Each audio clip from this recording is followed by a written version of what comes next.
à l'occasion de la Coupe du Monde 2026. Zone de supporters montée en un clin d'œil et super facile. Et comme les matchs ont lieu en Amérique, les diffusions commencent chez nous en Europe tard le soir. C'est donc vraiment idéal pour un zone de supporters dans le jardin avec un vidéoprojecteur puissant et un écran gonflable mobile. Avant tout, il nous faut un écran.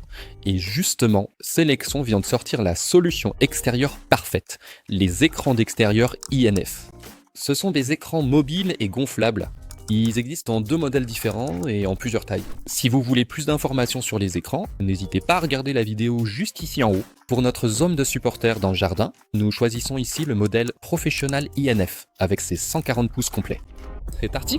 Déballer, poser, gonfler, accrocher l'écran, fixer le tout, et c'est prêt. Ce qui est cool ici, c'est qu'on gonfle l'écran une seule fois et il tient plusieurs heures. Il n'est donc pas nécessaire d'avoir un souffleur en marche en permanence qui ferait du bruit tout le temps.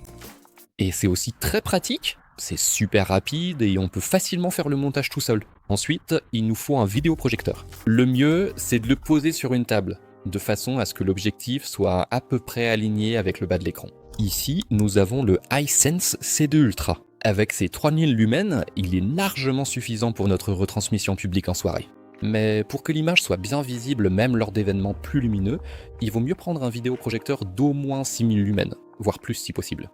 Si le soleil tape vraiment fort sur l'écran, vous pouvez aussi installer un simple pavillon au-dessus de l'écran pour réduire considérablement la lumière ambiante. Pour un son vraiment puissant, le mieux est d'utiliser une enceinte performante. Ici, nous utilisons la barre de son Flexus Core 100 de Klipsch. Bien sûr, vous pouvez aussi vous contenter du son du vidéoprojecteur, mais pour un bon zone de supporters, ou tout simplement pour des soirées cinéma en plein air, avec de l'ambiance, nous recommandons une enceinte externe.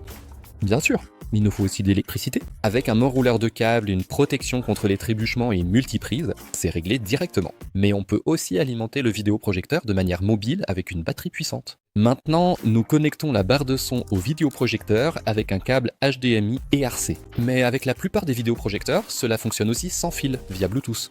Si notre vidéoprojecteur est équipé d'une fonction Smart TV, il nous suffit d'une connexion Wi-Fi. S'il n'a pas cette fonction, il doit être alimenté par une source externe. Cela peut se faire soit par câble HDMI, soit sans fil avec un kit de transmission sans fil. On branche alors le kit de transmission sans fil à l'ordinateur et au vidéoprojecteur, et une transmission fluide en 4K reste possible. Beaucoup de vidéoprojecteurs prennent aussi en charge des transmissions sans fil, comme AirPlay, mais l'image n'est pas toujours parfaitement fluide dans ce cas. C'est pourquoi il vaut mieux opter pour un kit de transmission sans fil comme celui-ci, de Selection. Ah voilà, tout est prêt. Ajoutez encore un peu de déco, des chaises, des boissons, des guirlandes lumineuses, et la Coupe du Monde peut commencer. Et si ce n'est pas pour le foot, vous avez aussi un super home cinéma en plein air pour vos soirées fines d'été. Sous la vidéo, dans la description, vous trouverez tout en haut nos bundles Coupe du Monde en lien. Là-bas, vous pouvez choisir l'un des écrans gonflables et on vous proposera directement des vidéoprojecteurs adaptés. Et si vous avez des questions, n'hésitez pas à nous écrire ici dans les commentaires ou à contacter directement nos experts Visonext. Et si vous voulez maintenant jeter un œil plus précis aux écrans et à leurs différences de taille et de modèle, regardez la vidéo liée